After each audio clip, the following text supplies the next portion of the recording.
I'm Dave Palumbo, founder of Species Nutrition. From my earliest bodybuilding days, I believed in only putting the best in my body. And that lives on in the Species Nutrition line of products. I put my name and reputation on every bottle of Species Nutrition products. If you want to be your absolute best, join the evolution. Hey guys, we're super excited to be here at the LA Fit Expo. It's our third year in a row. And what we're going to be doing today is we're going to be launching a tasty pastry. It's a low-carb Pop-Tart. It's got 3 to 4 grams of net carbs. And we love this show. This is our best place to be in LA.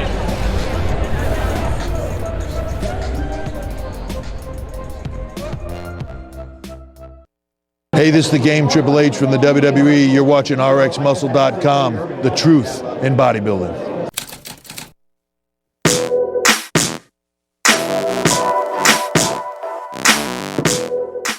RX Television on RxMuscle.com. This is Ask Dave, better known as hashtag Ask Dave, your 30-minute question and answer show with Dave Palumbo. All your questions, diet, training, supplementation, IFBB, pros, news, whatever's on your mind, it is all on the tables. We now bring in Dave Palumbo. Dave, we are now officially less than 3 weeks away from the Arnold Classic, and next week, and then 2 weeks after that, obviously, is the Olympia. Starting next week, we're going to start bringing on some of the big names that you're going to be seeing on stage at the Arnold Classic and the Olympia. Given the fact that both shows are so close together and you're going to have so much crossover, we're going to try out a new unique format next week. We're going to start to bring some of the big names on together. We have some surprises planned for next week, but we're going to have some unique, different iterations of Iron Debate as we prep for the Arnold Classic and the Olympia. Yeah, I like to hear the guys' opinions on things.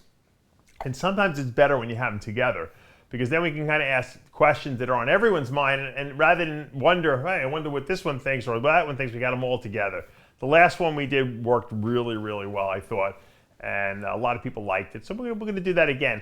You know, it's nice to get people on individually, but a lot of times, especially with the bodybuilders and the competitors that we interview on a regular basis, we kind of know what they're up to already. So I'd rather hear their opinion on different topics. So we're going to be doing that. Also, I got a little gift. My friend Scott from Old School Bodybuilding Clothing dropped off a box to me today, and he wants me to open it on the air. There we go. I was one of those kids, when my parents would give me Christmas gifts and we put them under the tree, I could wait till Christmas morning to open them up. My sister would have to rip them open immediately. So I literally have not opened this box and looked at it. He even told me, you can look at it. I said, nah, I'd rather have the surprise of looking on the air. Now, there's a special Olympia bundle that Old School Bodybuilding is doing. You pull up their website, Tyler, and they're going to be offering a dad hat or a trucker hat, okay, as part of this Olympia VIP bundle. Okay, we got those. And I love the old school, the old Coca-Cola looking type Old School Bodybuilding. All right. And then you get a t-shirt, a graphic, or graphite, I guess this is considered. It's not black, it's graphite. Let me see if I can show this. That's sweet. Put this up. That there. is sweet. That's a nice, I like it. It's like I call it, in the car world, they call this anthracite. So now you got the little sleeve with the, the sleeve with the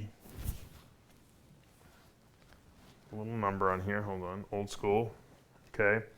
You got the logo, which I really love. But then on the back, this is dynamic. Full approval from Dan Solomon on this Olympia 2021 Orlando. You got the 3 new logos that Old School is launching. The squat one, which is really cool. I can't wait to get that one. And then they have a slightly more defined Old School that looks like the Coca-Cola ad there. So you get this t-shirt, you get this long sleeve. Now, Sid, I know you love this one. Yes. Because you're a long sleeve for obvious guy. reasons. In Florida, we don't have that obvious much need for long sleeves, but it does get a little chilly here, so I'll use it. So you got the long sleeve, also with all the cool logos here on the back. So special Olympia edition. So you're going to get the long sleeve, the short sleeve anthracite, the dad hat, or the trucker hat. You don't get both. Okay, you get to pick one of those. And that's all available at osbbc.com. That's their website. And if you use the coupon code RxMuscle15, that's a new code. Now you're going to be getting 15% off the site. Now, that doesn't apply to the Olympia VIP bundle because that's already discounted, but on anything else you buy on the site, from now till whenever, you'll get 15% off if you use the RxMuscle 15 code. So thank you. This stuff is awesome. And thank you to Scott and Old School Bodybuilding. I love the clothing. I see you got your shirt on right there. And I don't think you didn't even know we were going to be doing this either. So I had no idea. Anyway, I got a whole good box of stuff here. Hopefully Tyler won't steal it from me. I'll try not to. So with that, let's go to the questions. The first two questions, of course, from the Dave Palumbo Experience app. Actually, the first question from the Dave Palumbo Experience, I have two questions. One was a repeat from last week, so we'll go to the second one first. Do you coach any athletes besides bodybuilders? If so, what would an off-season cycle look like? Well, I mean, now he's asking specifically for fighters. So I don't know if you coach any fighters specifically, but if you did, what would an off-season cycle look like for a fighter? You know, fighters have to be able to move, you know, so they don't want to be too bloated up with a lot of water and stuff like that. So off-season for a fighter who's trying to build strength and endurance, obviously there's going to be a level of testosterone, and they're usually 500 milligrams a week is usually good. Then combined with some kind of an anabolic. DECA is good, equipoise is good because we know it increases blood flow and increases red blood cell count, which obviously increases endurance. A little trenbolone is not too bad either. Obviously, we don't want to raise blood pressure too much, so it would be low dose. Like, you know, the trenbolone would probably be 50 milligrams 2-3 times a week for short periods of time. The DECA would be around 400 milligrams a week, and EQ probably 300-400 milligrams a week. When you get to a fight, when these guys are training for fights, now some of these guys are tested, so you can't do this stuff with them, but the guys who are not tested, you can do this with. Get close to a fight, you really want to take away the androgens that really make you retain a lot of glycogen in the muscle, because those can kind of, these fighters get fatigued and they don't feel like they're as loose. So you build strength in the off season, then when they're preparing for the fight, you kind of cut back those heavy androgens. You go more towards Winstrol, Anavar type stuff that's not going to cause tremendous glycogen storage in the muscle, because they just don't need that, because they don't want to lose, once again, the ability to move, snap those punches off quickly. My son's in fighting class now, so I think I'm a fighter now. But I will say this, that in the organizations that do test, the rules change completely. I mean, a lot of these guys, I don't really work with a lot of guys that are tested, because I really think it's, if you're being tested, you know, you're looking for trouble. I don't want to be responsible for anyone failing a drug test, but a lot of guys will use small doses of testosterone, some use some patches and creams and stuff like that that's in and out of their system very quickly. Once again, the strategy way different. I think a lot of these guys use growth hormone too that are being tested because they can recover, but yet the stuff is really not in their system very long at all. So, hope that helps. Let's go to our Instagram questions. Again, if you're not already following us on Instagram, the handle is official_RxMuscle. If you're not already following us, over the course of the next 3 weeks, we're going to be posting a lot of the progress pictures for some of the top guys and girls you're going to see up on the stage at the Arnold Classic, as well as the Olympia. We're going to be sparking conversation throughout the course of the next 3 weeks. And then, of course, Olympia weekend, Arnold Classic weekend, we're going to be loading up our feed, loading up our story with everything that we're going to be seeing, whoever we're going to be talking to while in Columbus, Ohio, and then Orlando. If you're not already subscribed, hit the subscribe button below, hit the notification bell. If you like what you're watching, hit the like button, comment below. And as always, we appreciate all your support all year round. Start off with an absolute banger here from the Governor 2290. Dave, is it true Markus Ruhl used to smoke cigarettes even at the peak of his bodybuilding career? A lot of the European bodybuilders smoke. It's Germany, cigarette smoking is huge. Markus Ruhl, Dennis Wolf, I used to see him smoking all the time. These guys just, that's part of their culture. It's not like it wasn't something that, you know, in the United States, smoking is kind of like, if you, guys who smoke or people who smoke are kind of looked down as low class. Even the people who want to smoke, most of them have switched over to vaping now because it just has a negative connotation on it. To be honest with you, I don't know why anyone would want to smoke. It's the only known bad habit that has been absolutely definitively tied to cancer and heart disease. So, I mean, it's really a bad habit, but the European people do smoke a lot more. And yes, I have seen Markus, I've seen Dennis Wolf, and I've seen a couple other Europeans. I've seen them backstage smoking at these shows. Like I went to the, in Spain, the European, what was it called? The World Amateur Championships for the women back in '04. And I was back, I couldn't believe how many people, I couldn't even stay back there. It was so disgusting. And there was no air conditioning. And we were in Santa Susana, Spain, and I couldn't believe the amount of people who were smoking, but that's part of their culture. I don't know if it's still the same way today, but I have to imagine it probably is still more acceptable over there than it is over here. Good one here. This is a follow-up to the video that you did that we posted over the weekend about the science behind exercise and muscle building. Yeah. And so he, talks about it's from Chester Brown, titin's role in muscle trophic adaptation, and went on to read the article in full, the one that you referenced. In your opinion, does this add further credence to Mike Mentzer's one set to failure method of training, heavy duty, H.I.T, and have you had any further thoughts in this regard? The article he's referencing and the video, if you haven't seen it, was in regards to, inside the muscle that we know that there's actin, myosin filaments that are responsible for the muscle contracting, but there's also some, there's an area of the muscle which is called the M band, which is where we find another, area which is known as titin. It's another protein, and the titin kinase section of that muscle, when it becomes phosphorylated with ATP, meaning that a phosphate group is added to it, it opens up its configuration. Now, in order for it to do that, there has to be a stress or a force implied upon the muscle. And they, according to the researchers, that if you have a 70% of whatever the max, I guess you could say that the muscle can lift, that's going to open up this or stretch open this titin kinase section, and it's going to phosphorylate it, which is going to then allow the muscle to adapt and get bigger. This process then goes on to increase the ribosome content inside the muscle cells. Ribosomes are where the protein synthesis occurs. So if you have more ribosomes being produced, more protein synthesis, that helps build the muscle. The question is, how much do you have to do to open up or cause this change in configuration of titin protein? And it's spelled Titin, not T-A-T, not to be confused with Titan Medical Center. And the truth is, we don't really know how many sets it would necessarily take to do that. We just know that you need to use a heavy enough weight to initiate this. I think some people could probably open it up more easily than others because more people can generate, more stress in less sets. Some people need to do it over more sets. That's why I think Dorian was so successful with the way he trained, that Mentzer mentality, because he can do it in very few sets. He can cause a configuration change inside the muscle that would initiate muscle growth. Whereas other people might not be able to do it in 2 or 3 sets. They might need to do it in 5 or 6 sets. But yeah, it definitely goes to the high intensity type training regimen that is gonna, like I say, full range of motion, failure, all out, fewer sets. Because if you're doing lighter sets, that's why guys who just do reps don't really grow from that.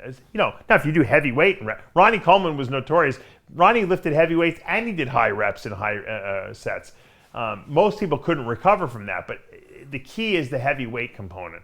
And that's why when you see people who do lift heavy with good form, those are the guys that have the most density to their muscles, the most thickness, and usually the biggest size. And it's an interesting article.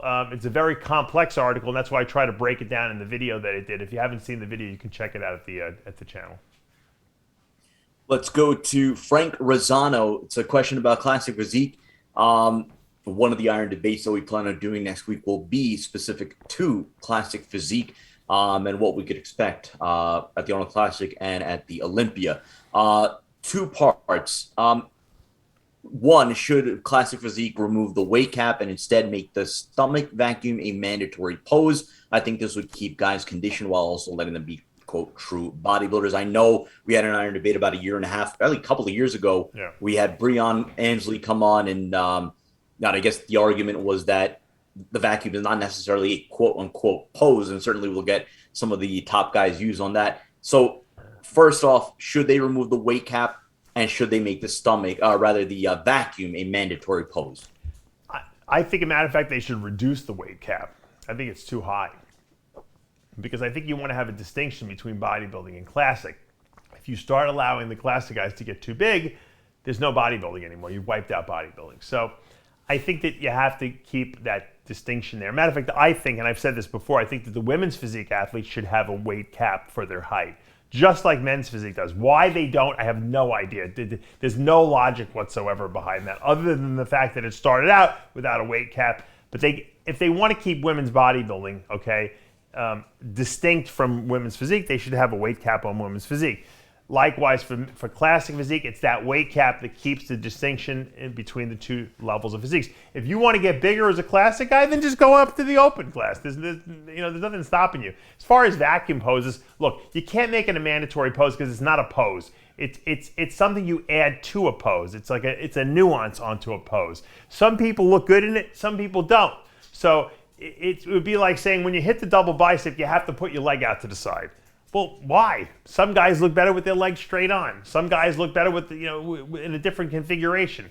How you execute a pose should be up to you and your individual, what looks good on your physique. So if you look good hitting a front double bicep, vacuuming as opposed to blowing down on your abs like Flex Wheeler did, then you pick the one that works best for you. And I think so it's not really a pose. It's more of like I said, it's like an add-on to a pose. So I think, like you said, it's there. It's available. It seems to add a classical appearance to the posing.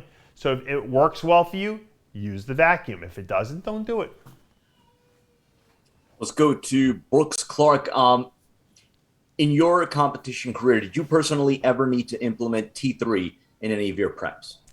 Yeah, I used Cytomel, which is T3. I didn't use a lot of it. I didn't really, because I had a good metabolism, but I felt that it kind of added a little boost to everything. I think, when you're on a lower calorie diet, a lower carb diet, when you're on clenbuterol, and when you're on GH, sometimes you might notice a little drag in your metabolism. And I think that's sometimes because maybe, GH makes T4, the inactive form, convert to T3 more readily. But dieting can slow down T4 to T3 conversion. So I think sometimes, you get into that rut where maybe your T4 is just not converting enough to T3 because you've been dieting for a long time, and that's when T3 becomes useful because now you're making more free thyroid hormone, or the active thyroid hormone, available, and I find that it works really well when combined with clenbuterol. Clenbuterol and T3 together have a nice synergistic fat burning effect, and once again, if you're not overdoing either one of them, you don't really burn any muscle from it. It's exclusively carbohydrates and fat that you're going to be burning with that. And it's another tool in the tool chest. Once again, these are tools. If they're used properly, you get good results in them. If you abuse them, obviously that's not going to be good. I had a client, she's going to go crazy if she's watching this, but I'm not mentioning any names. And she told me her heart rate was like almost 120 beats a minute when she wake up in the morning, which usually when you're dieting for a show and you're a week or two out from a show, usually your heart rate is really low because you're doing a lot of cardio, you're in good shape. And, I asked her, I said, how much clenbuterol are you taking? Are you taking what I told you? Yeah. I said, well, how are you measuring it? Because she had the liquid one. And she's like, well, I used to use an insulin pen to measure it, but now I'm using the dropper it comes with. Now, a dropper is not a 10 units on an insulin pen. It's very hard to measure with a dropper. And you could overdo clenbuterol really, really easily, because if you have a liquid clenbuterol, which I don't like, I think pills are better because they're much easier to figure out how much you're taking. But those liquid bottles are usually 200 micrograms per ml, which means, if you're taking 20 micrograms per dose, you're only taking 1/10 of a cc or 10 units on an insulin pen. You can't measure that with a dropper. A dropper, one drop is probably like almost a whole ml, or at least definitely at least 30 or 40 units on an insulin pen. So she was overdoing it. And so it was dropping her blood pressure and jacking up her heart rate. So you got to make sure you're doing these things properly, dosing things properly, because too much is no good, just like too little is not going to do anything as well.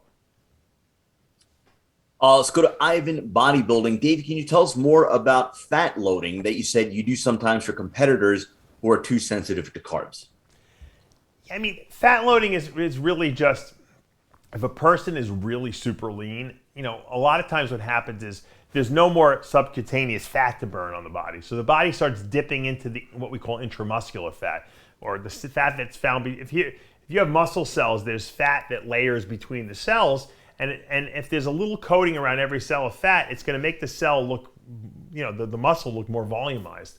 And I think when people get so lean that they start to lose the fat between the cells, it can make the muscle look flat, but yet they might still be glycogen loaded. So you have this fully glycogenated muscle that looks flat and you can't figure out why. Well, it's because you don't have any fat inside the muscle. And so a lot of times by adding more dietary fat while they're carving up those last couple of days, it can work miracles. And the perfect example, I've given this example before, is, you do a show, you're too flat on stage, but you ate a ton of carbs, you can't figure out why. You go back to the, Saturday night, you go out, you eat, pizza and have some ice cream and stuff like that. You wake up at the cheesecake, you wake up the next morning and you're like, your arms almost hurt, they're so pumped. And you're like, what the heck? I look better now than I did the night before. And it's has nothing to do with fluid, okay? It's totally, now all that fat you ate loaded, the first place it's gonna go is back into the muscle before it goes subcutaneous. And it just gives the muscle a much better look. Now, with the people that I work with who are on a higher fat diet already, or moderate fat diet, I should say, low carb, I only need to add the carbs back and keep the fats constant. So when I carb people up, I don't cut the fat out, I keep the fat in. But for people who might have been doing a low fat and low carb diet the whole time because they were behind and they really had to work really hard and they got themselves in shape, you need to put the fats back too. It's very important. Let's go to Nick DeLeo. I'm not sure if you've addressed this before. I know we get this question fairly often. Your take on feeder workouts for lagging body parts.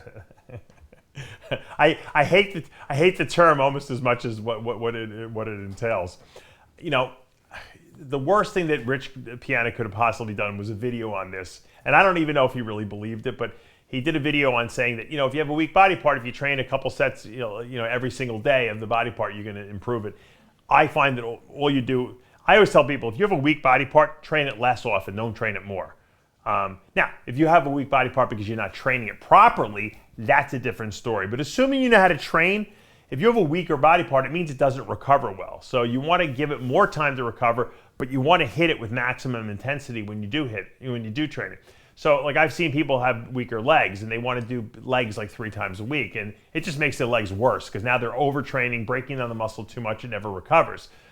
But if you get them in the gym and you show them how to squat properly and you realize that they're only doing like half reps, they're not going all the way down on squats, they're not activating the muscles properly, they're doing leg presses where they're moving the weight 6 inches, everything they're doing is too heavy, thinking that they're going to grow, but they're really not even activating the muscle. Fix your form first, fix your intensity level if you're not lifting heavy enough and pushing through the pain barrier, and give yourself more time to recover. That's the way to go. So I'm completely against feeder workouts. Feeder workouts are good for like people who can't feel a muscle group. Like if you can't feel your back really when you're training, and you might want to do do pull-ups, a set of pull-ups every day, just to really get that really feel and squeeze. And once you get that mind-muscle connection, then you don't need to do that anymore. But invariably, overtraining a muscle is never good for the muscle. Let's go to Sugar J Fitness. Can you break down berberine and why it's usually the most used ingredient in GDAs? I'm not really a big fan of these glucose disposal agents, which is going to supposedly help to lower your blood sugar naturally. You got cinnamon and chromium, and we know chromium really only works if you're chromium deficient. It doesn't do anything. Berberine seems to have somewhat of a similar effect to a metformin. The problem is you can't quantify these things. That's my problem with these things. You don't really know how much to take. I found personally, just through experience with my own self, because I'm a little, my blood sugars can run high a little bit if I eat too much carb. If I eat like pizza and stuff like that, that's very calorie dense with a lot of fats, I find that my blood sugars can stay a little elevated in the 120s and 130s for longer than I would like. And what I found is that the best thing that lowers it, I've done experiments with all these different things, is fish oil, okay? Fish oil and palmitoleic acid, which is an omega-7 fat. Now I have in my Omega Lyse formula, fish oil, palmitoleic acid, which is omega-7 fat, and then of course evening primrose oil. But those two, the fish oil and the palmitoleic acid, absolutely sensitize those insulin receptors better. And there's no better evidence for that than if you're dieting and you're having trouble losing weight. A lot of bodybuilders, especially back from the 90s and used to do this in the 2000s, you go to an all fish diet and boom, the weight starts coming off you, because fish, because of the good fats in there, the fish oils, omega-3 fats, sensitize insulin receptors and make you much more insulin sensitive. You produce less insulin to absorb the same amount of glucose from the bloodstream, and that to me works really well. I'm not saying berberine and some of these cinnamon, all these other things don't have its place and don't work, but they're just unquantifiable, meaning that you don't really know how much to take to get any benefits, and you don't really know if it's even working or not. So if your blood sugars are running high, okay, when I'm talking about high, I mean when you test your fasting blood sugar in the morning, if it's over 90, that's considered a little high, but if it's over 100 or at the 100 mark or over, you're high. At that point, you might be wanting to look into taking a longer acting insulin because that means that your pancreas is just not keeping up. Now, a lot of people see this when they start taking growth hormone because growth hormone works kind of antagonistically to insulin and it can make you insulin resistant. So rather than try to, take these natural supplements that most of the time don't do anything to change any of this, because I've seen it in clients that I work with, I'd rather see you take a long-acting insulin to alleviate the stress on your pancreas. However, on a regular basis for good health and good insulin sensitivity, if you're not going to eat fish all day, which most people won't unless they're dieting, just take a good fish oil supplement. Time for a couple of more questions. Let's go to Bilal Hamide. His question is specific to the perfect pre-workout meal 1 to 2 hours before training. Asks, something between oatmeal or like peanut butter and jelly on protein toast. I'll tilt it towards you in terms of your perfect pre-workout meal during your career and what you would advise to your clients 1 to 2 hours out. Yeah. When I would be in the off season, I swear to you, I would go to McDonald's for my first meal and I would have like 2 triple cheeseburgers with fries and 2 apple pies, and I would go to the gym an hour later and train. I don't know how I did it. It never bothered my stomach as long as the burgers were ketchup only. If there was a pickle or onion in those burgers, I'd be burping it up the whole day. However, on a regular basis, aside from Dave Palumbo, I find that a shake, and for years I did this. Occasionally I would eat McDonald's and go to the gym, but a lot of times I would eat that in the morning and then I would go later in the day to the gym, and I like to do a pre-workout shake because I find that shakes kind of sit well in your stomach, they assimilate quickly, and I always used a whey isolate when they started making them. I used whey concentrate before that, but whey isolate with some kind of high molecular weight carbohydrate. Back in the day I was using Vitargo when it first came out, and then obviously I switched to my product Carbolyze once I started producing that. And I usually added some sort of a very easily digestible fat in there to kind of slow it down a little bit, just so it's not absorbed too quickly. I used to add a tablespoon of macadamia nut oil, and I would mix that up and drink it as a shake about literally 20 to 30 minutes before I went to the gym. I'd go to the gym and do my workout, and then I would have my post-workout shake after that. But that sat really well in my stomach, and it enabled me to get more nutrition in close to my workout, whereas if I had to eat a meal, I really would have to almost give myself an hour to an hour and 20 minutes to kind of get that thing starting to digest that thing before I could actually go, because you want that meal out of your stomach, you want it into your intestinal tract at that point. Whereas a shake empties so quickly from the stomach that we're talking 15, 20 minutes and you're good to go. So if you're looking to maximize your nutrition and get more food into your system, I would do a pre-workout shake before going to the gym as my pre-workout, nutrition. Last question. We've been getting up and down our feed, and that is about Ronnie Coleman and some of the comments that he made in a recent interview about diuretics, saying that they should be banned, that they will kill you, and then going on to saying, this is sort of the controversial part where he said that shows need to start testing for them. Obviously, it's a hot button topic right now. A lot of different people are commenting on it. So the fans want to know your thoughts on Ronnie's recent comments. I don't think the testing is the solution. I think education is the solution. And because, I know people that do like lines of cocaine before they go on stage. I don't know why. People do stupid. What are you going to you can't test for everything, okay? And if you test for all this stuff, it adds way too much cost to the promoter's pocketbook. And now people don't want to have as many competitors in shows. And if you only test the winners, that's not fair, because why should the other people not be tested? So I don't think it's a viable solution. I think the solution is education. People through the annals of time have done stupid, extreme stuff.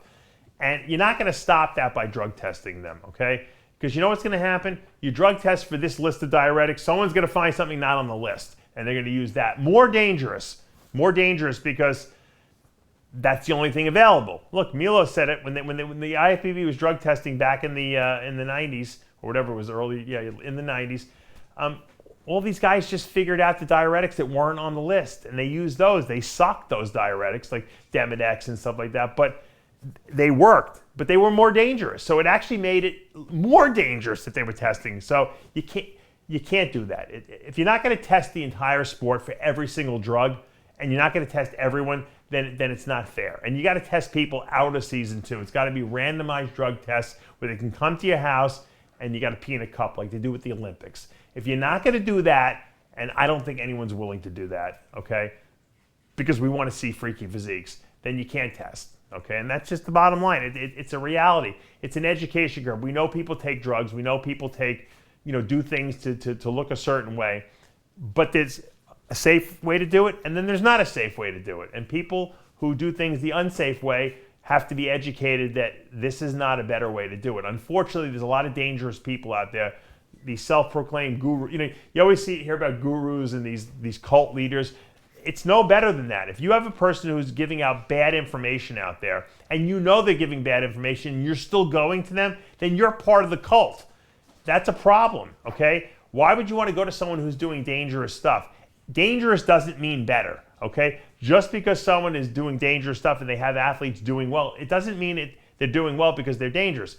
I know trainers out there that give way too many diuretics, but they get their athletes in really good shape. They don't even need to do that. Why they do it, I have no idea. But if they gave their athletes no diuretics, they would still be winning shows. That's how, because these people know what they're doing diet-wise. They just, for some reason, have to do things extreme. Stay away from people like that. Those people are dangerous, and you have to understand that as a competitor, that when you make a decision as to why to go to someone, it shouldn't be because they're the most dangerous person out there. Dangerous is not the best trainer, okay? It's just the most extreme trainer. Find a safe way to do things so that you can do the sport for a long time, and that when you leave the sport, you're still going to have your health. And that's going to do for this episode of Ask Dave. Reminder, all the next 3 weeks, we have preview content coming up for the Arnold Classic and the Olympia. And then, of course, in 3 weeks, we will be in Columbus, Ohio to cover the Arnold Classic. 2 weeks later, we'll be in Olympia, full wall-to-wall coverage of the two biggest shows of the year. If you haven't already done so, subscribe below, hit the notification bell, like if you like what you're watching, comment below. Obviously, that helps. And as always, we thank you for your support all year round. For Tyler Shore and Dave Palumbo, I'm Sadiq Faruqi. We'll see you next time.